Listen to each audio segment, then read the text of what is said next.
This week's episode is brought to you by TextExpander. Keep your message consistent, save time, and be more productive and be accurate every time with TextExpander. We're going to tell you more about that in a bit.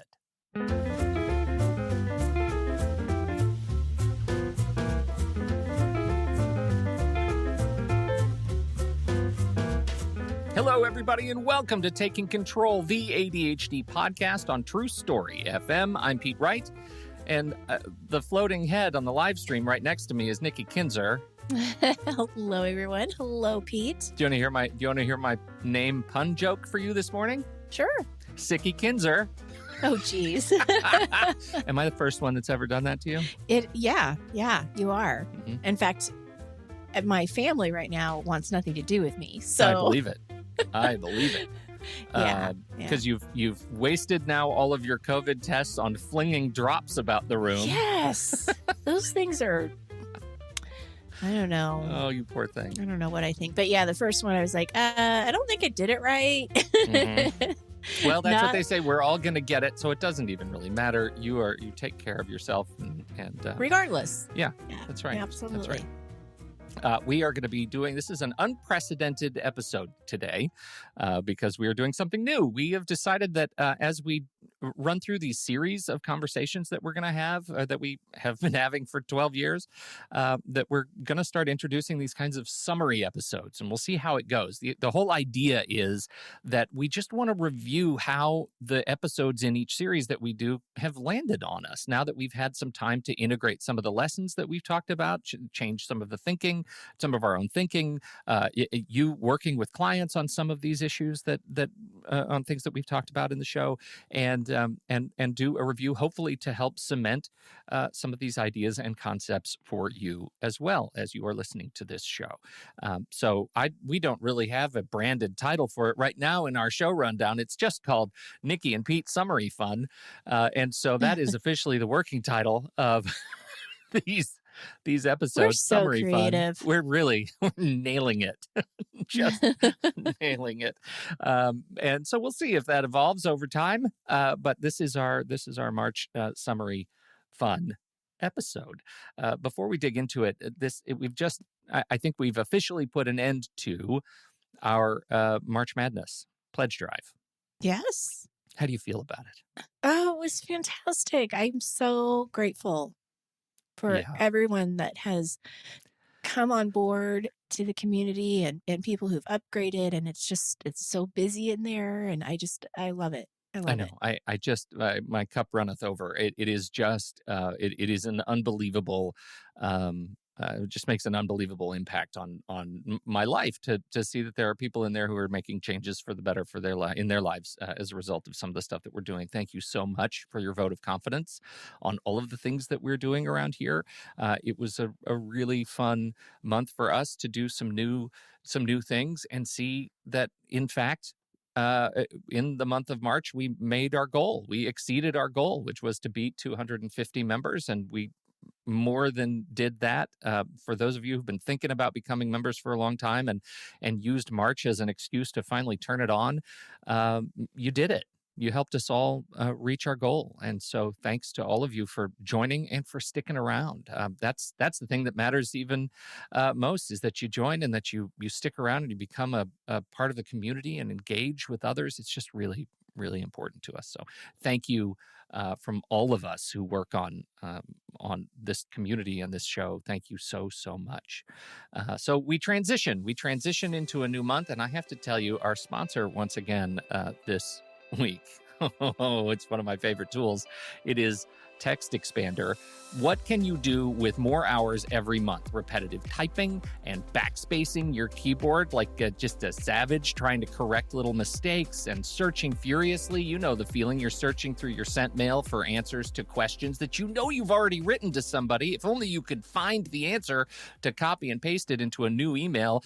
It's all taking precious time away from you and your work. With TextExpander, you can take back your time so you can focus on what matters most in your day. Here's how it works. All you do is you drop commonly used content into a TextExpander snippet and just give it an abbreviation. Couple of characters, create an abbreviation. Then, as you're writing or filling out your common forms or anywhere you use text. You just type that abbreviation and trigger your snippet, and all your words expand anywhere you type. Now, we've been talking about TextExpander for a long time, and one of the big questions that has come up several times is this: if I'm using TextExpander, how will I be able to edit my responses so that my messages sound original? I am a beautiful butterfly, and my messages should be as unique as I am. Okay, so nobody actually ever said the butterfly thing, but it's cute though. I like cute. it. It is cute. It's cute. But the trick is this, and this is the real beauty of TextExpander. You can make it whatever you want. Build a snippet that contains the text that you type over and over again, but have that cursor positioned exactly where you want to start typing once you expand it. So you can add your custom message to every snippet, form field, email, document, whatever you use for text. Now, if you're a regular listener, you know me. You know that I have a vested interest in how I use the limited resource of time that I have. And when I find a tool that helps me get over the hump of maintaining focus and attention that I live with every single day, I'll take it. So one of the features of TextExpander is their personal statistics dashboard. And you can see how many snippets you've expanded and in using snippets, how much time you have saved rather than retyping all the text that you use from scratch. In the last 30 days, I have saved 42 hours and 9 minutes. Wow. 42 hours in a month. That's like a work week of writing that I do. A whole day. A whole day. Yeah, it's a work week. It's a work week. So it took me a lot of time. I mean, I've been using TextExpander since it was first released, well over a decade ago. It takes a lot of time to build a library like that. It's certainly to build a library that I count on the way I count on it takes years. So don't wait. You've been thinking about it. It's time to jump in and support yourself with an investment in TextExpander today. TextExpander is available on Mac, Windows, Chrome, iPhone, iPad, and for listeners of the ADHD podcast, you can get 20% off your first year of service. At that rate, it's a couple of bucks a month for the individual plan, a little bit more for a team plan if you want to get into it. It's an amazing service, worth every single penny. We have this link from TextExpander, but I got some feedback that it's kind of long for people to remember, so I built a shortcut. All you have to do is visit takecontroladhd.com/TextExpander, TextExpander, and you'll be whisked over to the page on their site where you can get started. And again, if you start now, you'll save 20% off your subscription. The way we work is changing rapidly. Make work the way your brain works by saying more in less time with less effort using TextExpander. Our great thanks to TextExpander, the whole team over there, for sponsoring the ADHD podcast. Oh, and if you want our review, if you want to jump into our deep dive that we did with Vic Martinez from the TextExpander team for our February workshop, that is a public available workshop. I'll put the link to the video in the show notes. Thanks, TextExpander.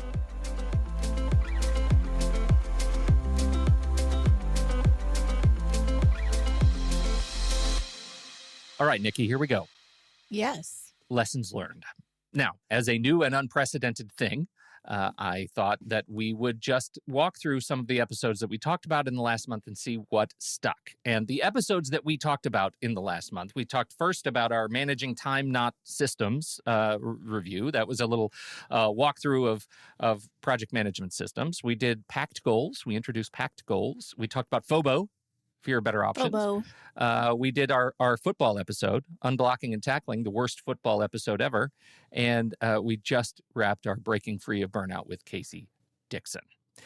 So that's what we did in the last month. And I just, the act of writing up these episodes made me so happy because I realized every single one of them I have been thinking about in some degree over the last month. So to start with our Manage Time Not Systems episode. So the central theme there is just assessing what, like, we know what we want to do and we know how much time we have, but many of us with ADHD don't align those two things together, don't align the work that we have to do with the time that we have to do it. And so I went through a semi-exhaustive review of GTD and the Eisenhower matrix and Kanban and Scrum and Agile results and all of those things to just talk about how we can better align the work we do, the projects we have, the tasks we need to get done with the time we have to do it. What stuck for you?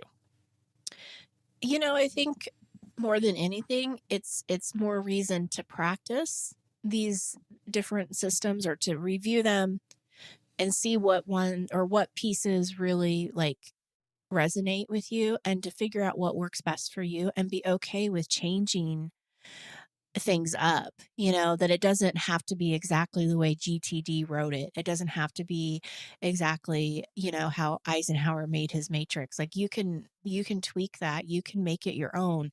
And if you get bored, it's okay to look around. But I think we also talked about the time that can take, and really making sure that you're setting everything up again, because if you do too many things at once, that can cause chaos in its own Yeah, right. yeah, right.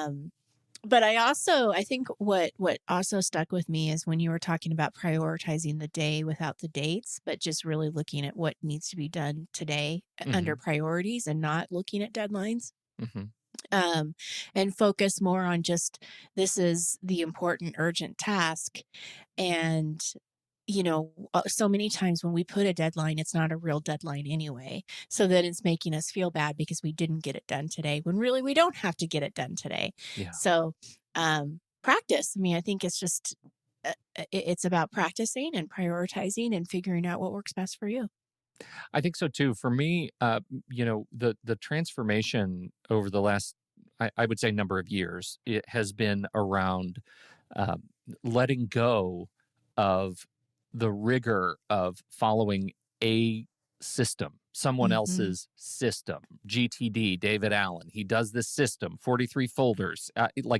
There are things out of David Allen's system that work, and a lot of stuff that doesn't work for me. And Mm-hmm. that started to sort of break down this idea for me that you have to do all of a recommended system or a book or something like that. You have to do all of it to really make it work. And that's just objectively not true. And so for me, the idea of building bespoke systems using as much of an expert system as works for you and your life and your work and your worldview, and then dabbling with other systems too to create something that is really unique and really works for the way you live your life is the most important thing for me, right? Mm-hmm. It's as you are not an algorithm, right? You are an organic living being, and you can create the thing that makes that helps your brain interact with the world in its special way. You are a beautiful butterfly. You I'm are a gonna lean beautiful in on butterfly. that hard. Yes, and so I think that's really important. And I personally struggled with that for a lot of years, and I think that transition for me was like realizing that the system was breaking down when I was doing it as whatever expert said I should do it. It's Right, breaking right. down because not all of it worked for me. The stuff that was Correct. working was great. I could do a core dump all the live long day, but actually getting stuff done was hard until I started embracing the multi-system lifestyle Mm-hmm. and Mm-hmm. creating the Pete OS. That's right. Um, that that really worked. So we transitioned from managing time, doing the repositioning of your work box with that is free of dates, but really leaning in on priorities, building this bespoke system. We transitioned from that into PACT Goals. And this came off of something that you were introduced to through part of your coaching, introducing PACT Goals. It was a goal setting technique that was better than SMART goals for us. A PACT goal, it's a goal setting technique. It stands for Purposeful, Actionable, Continuous, and Trackable. And one of the things we loved about PACT Goals is that compared to other goal setting methods, PACT Goals focuses on output. For me, this aligns with my objective to ship. Every day I want to ship something. I want to introduce and create something into the world that I didn't have yesterday. And coming up, refining some of my daily objectives and the way I talk about projects that I'm working on in terms of PACT goals has been, it turns out, has been really eye-opening for me. Not the least of which around this idea that the way I was talking about goals before were not aligned specifically in the area of purposeful. Like I Mm-hmm. can create like actionable, continuous, and trackable things all the live long day, but often until we started talking about it this way, I didn't have a real sense of why I was doing what I was doing. Like I didn't, Right. and that was the eye opening thing for me. I agree. For me too, especially when I first heard about it and I'm thinking purpose. Well, how did that get taken out of SMART goals? I mean, we want to be specific, sure, but there isn't anything about purpose. Why are we doing the thing that we want to do? And so that definitely I think was something that resonated a lot with me, but also continuous. I think that you know, as a coach, especially, I want everybody to be in that practice mode. Don't be tied to any one result because we don't know what it's going to be until you practice and figure out what works. And we set goals, and it's okay to change our mind. Yeah. you know and we won't know that until we're practicing and seeing if it's something that still serves its purpose. And so I think having it be something that's more of a work in progress, Hmm. especially when we're looking at habits, because a lot of times people will put goals that are habits, and habits don't end. They don't have a beginning and an end. They're always constantly going. And so I think having that continuous piece was really big for me.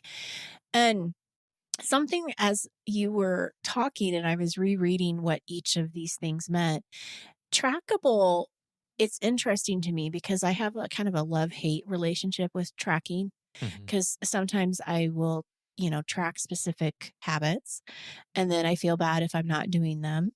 And then I'll stop tracking. And then sometimes I'll say, okay, different mindset. I'm just going to track when I do them. And then I see some marks, and that's fun. Um, but what's interesting to me about trackable that kind of just dawned on me is it's not just about tracking, it's remembering. Yeah. It's Yeah. just remembering to do it. And I think that when I don't have a tracking system, I am less likely to remember to do it. Yeah, I think so too. It's almost it's as much can you is it something that's definable so that you can track it like in a system or on paper or with checkboxes, whatever, but can you also track it internally in time and space? Like Right. if I were to ask myself, like what am I working on right now? Can I deliver that list? Because how often are you asked that question? Well, how often you're asked that question? Maybe not very often, but if somebody were to ask me that question, which I don't have to answer very often, I almost guarantee I could not tell you all the things I'm working on in a clear and concise list without having some attention to how I track these things, like how I Right. actually track the stuff that is on my list at any given time. Well, Um, and I'm just even thinking about like when I tracked, when do you take your vitamins? Take your mhm, vitamins every day. Well, the time that I would not be taking my vitamins is when they're either not in front of me or I didn't look at the tracker. It's like it's all memory. It's like I sure. just forget to take them. It's not that it's hard to take vitamins. It's just you forget. Yeah. So yeah. Anyway, so I just thought that was interesting. But I love PACT goals, and it's definitely something that I will continue doing for myself and talking to my clients about. Well, that takes us from PACT to FOBO. We had back to back acronym weeks. FOBO it's been around for a little bit, but it was new. It's an evolution of FOMO that was coined by the same guy, Patrick McGinnis. The central theme is thus: FOBO is a fear that there's always something better for you out there that holds you back from making the most important decisions of today. It foils any effort you might make toward commitment, keeps you looking inward at yourself. It is a naturally sort of, we walked away from it feeling that's naturally sort of a selfish act, FOBO, that can make you a lousy friend or partner. And also, let's not forget, it can fill you with self-loathing Yes. as you struggle to make decisions. The thing that stuck for me was this idea of asking the universe, and it was an evolution of something I had talked about already, which was the flip the coin bit. Right. And it, I I'm not I'm not a big guy on like it's written in the stars, it's the fates, it's that, I'm asking the universe is a little bit of a misnomer for me, because my feeling is saying that I'm going to ask the universe actually is merely a trigger for me internally to recognize what my choice is all along. Explain that. I'm going to flip a coin on this, and I'll call heads, it's choice A, tails, it's choice B. If it's choice B and it's tails, then I'll know immediately if I have to live with this, then it's the wrong choice, right? I'll have a gut sense Oh, of right, what's right or right. wrong once I put myself in a place to actually envision living with whatever choice it is going forward. You talked about it last night Yes. in coaching with Nikki, which I thought was a really great way to frame it. Which was, I think, taking this even further, which was and check me when I start lying. Put yourself in a position where you imagine living with it for a week. I think 24 hours, just 24 24 hours. hours. Yeah. So just go forward 24 hours. Like live your day as if you'd made that decision, and just see if you can Mhm. internalize it. Am I saying that right? Yes, yes. So that's different than mine, because mine is just that gut, like immediate, like I flipped a coin and I feel it. But yours is like, let's really make a meditation, a 24-hour sort of meditation out of it. Let's go Well, through the day and I and just have to see if we say can where feel it. that came yeah, where that came from was a client of mine, and we were just talking about it this week. But it's also tied into your gut, because what she was saying is she was choosing between two different therapists. And what she did is she took the advice of one of her former therapists about, let's make this decision like you've made it and live with it for 24 hours. But one of the things that she was doing is she was checking her gut on it. Do I feel like I am missing something if I don't choose this other therapist? Like, Mm-hmm. what would that experience be like? And so she made that decision by saying, or by thinking that she feels like this who she chose, she would not have any regrets. Right.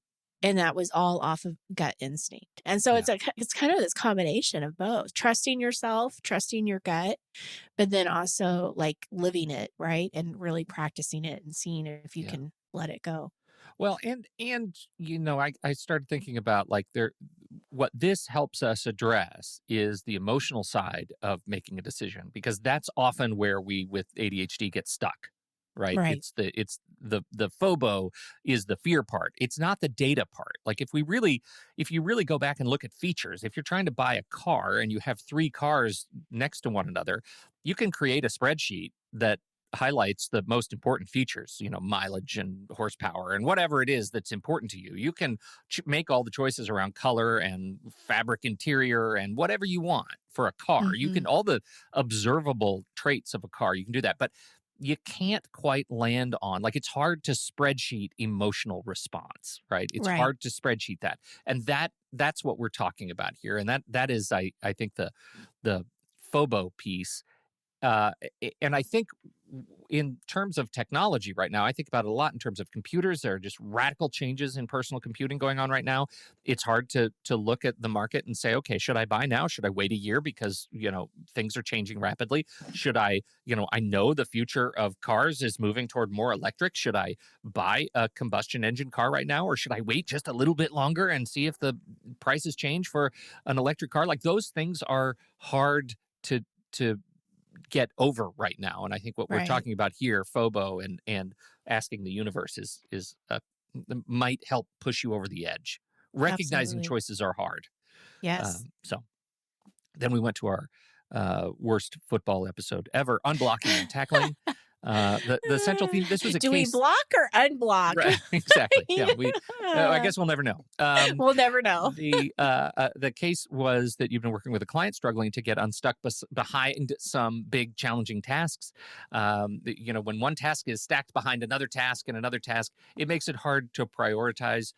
This harkens back to our clogging task discussions that we've had over the years. Yes. And I've been thinking about it a lot. Maybe it's because we found unblocking and tackling as kind of a metaphor for splitting your efforts toward hard tasks behind 2 sessions, right? This Mm-hmm. idea of separating an unblocking session from a tackling work session. That the metaphor aligns with the practical act of planning for me very well. It's been hard to let this one go too.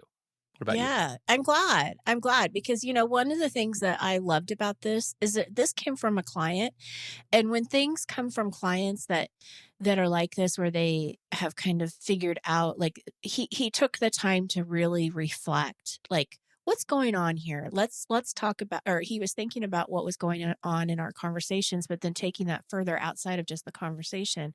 And it's a great reminder of the power of reflection, to do that by yourself and to be able to, well, as a coach, what was so wonderful for me was to witness that how much I'm learning from him, Hmm. and that there is just no right way or wrong way to approach things, and things can change and look different depending on what it is that you're avoiding or what you're trying to get unstuck around. And so for me as a coach, that was really awesome to witness, and looking at what was working here and not playing it down, because Hmm. it's so easy to say, well, it wasn't enough. It wasn't enough. Like, that first session wasn't enough. I should have done more.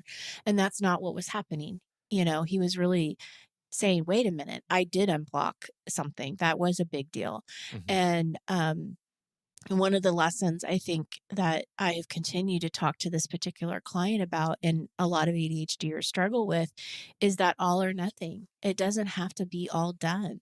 It doesn't have to, um, the progress being made doesn't have to be big. It can be just opening up the computer. It can be, figuring out what the emotional piece is that's pulling you back, and reflect on that, and then have the next day saying, hey, I can tackle this now. Like, and it goes into what Casey was saying. I'm the driver of this bus. Hmm. I can control this. Right. Yeah. And yeah, so I, I that meant a lot to me. That whole thing was a big deal to me.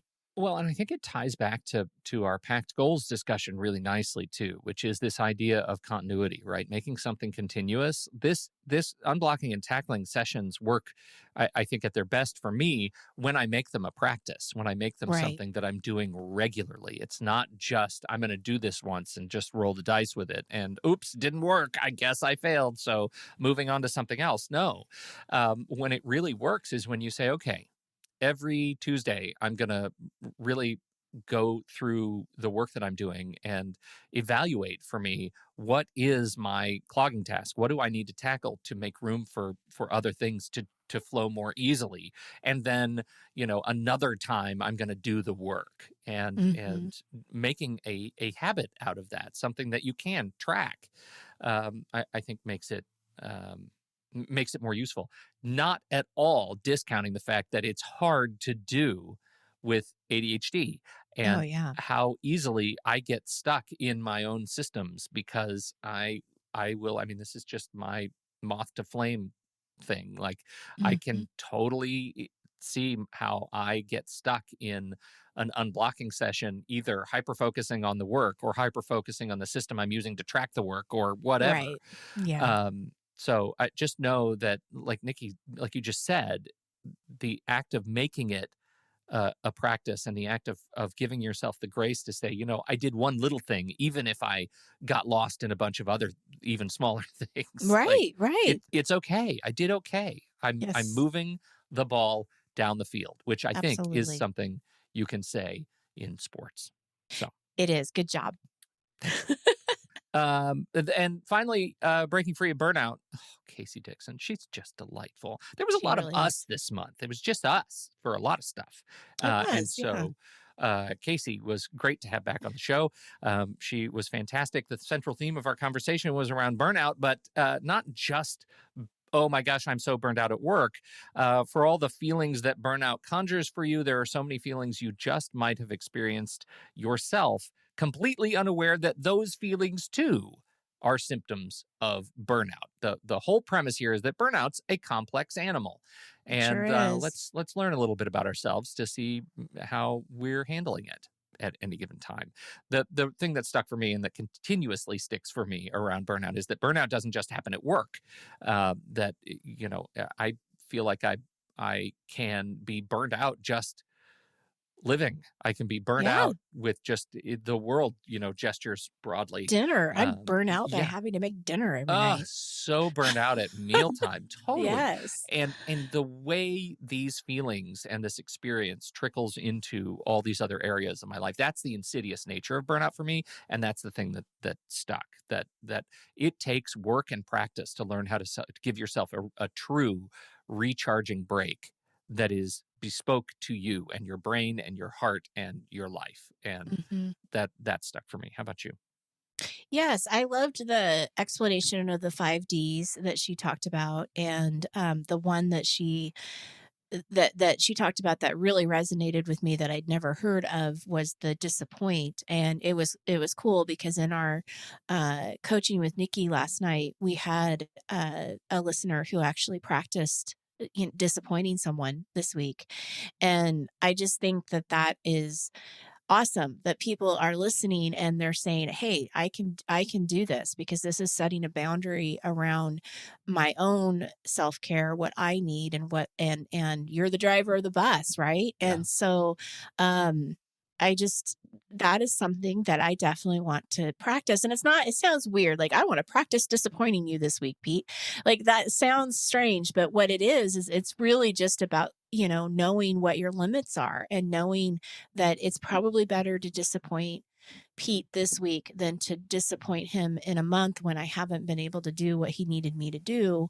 And now it's late and and I haven't talked to him and I've avoided him and all of the things that can happen when you're, uh, in the shame spiral, right? Of taking on Right. too much or, time estimation is a fluke when it comes to ADHD. It's so hard to Hmm. know how long things are going to take. So when you say yes, you probably really think you can do it. Like, Yeah. you're not intentionally trying to uh deceive anyone.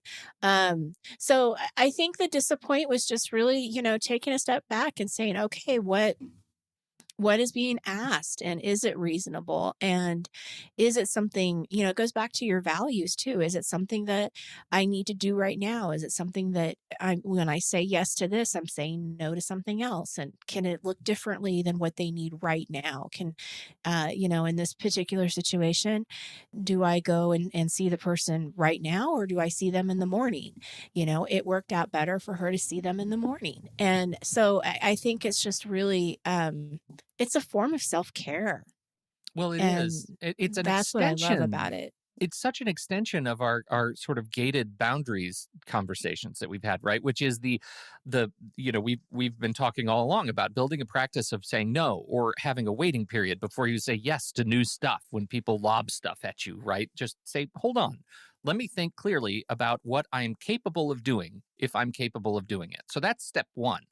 Right. But none of that takes into account the stuff you already said yes to that you're actually not going to be able to do. And that's what I like about this so much is that this says, okay, I'm going to take ownership of what I agreed to and I'm not going to be able to do at all. Like I now recognize that circumstances have changed for any number of reasons and I'm not going to be able to do this thing and I'm going to disappoint whoever is the stakeholder here, whether it's my mother or my wife or my kids or my business partners or my boss or my employees, I'm going to disappoint them on terms that are mine. And Hmm. I know it's going to be hard, but it will be less hard if I disappoint them on terms that are theirs, that are unmet expectations with no communication. And so I really, I mean, it's weird to say I love disappointing people now with Casey, like, oh, it's so great. But Right. it really is, it's really a conversation around ownership of your own boundaries and which side of agreement that happens. Does it happen Right. before the agreement when you say, no, you can't put that on my task list? Or does it happen after the agreement where you say, I'm sorry, things changed and I can't Hmm. be the person to do that anymore? Well, and I think that that was the key from Casey's interview is that, something probably has to change. If you're feeling this type of burnout and she does talk about the separation between, is it burnout or ADHD, and how do they, work together, or how they're Yeah. separate. So, I definitely recommend it, if you haven't listened to this episode, to listen to her speak about that. And, that, something has to change. So whether it's that delegation, that delay, that deleting, diminish, breaking things down smaller, those Yeah. those things are important, because something has to change. Otherwise, you're going to stay in this burnout phase. And Well, that's a terrible place to be. it is, and I think I just want to highlight, if that final disappoint is the last on the list of things, Right. of D's, Yeah. right? For a reason. It's the one we love because it's the new one. But It's the new one. It's the once one you've that she used, brought to us. Yeah.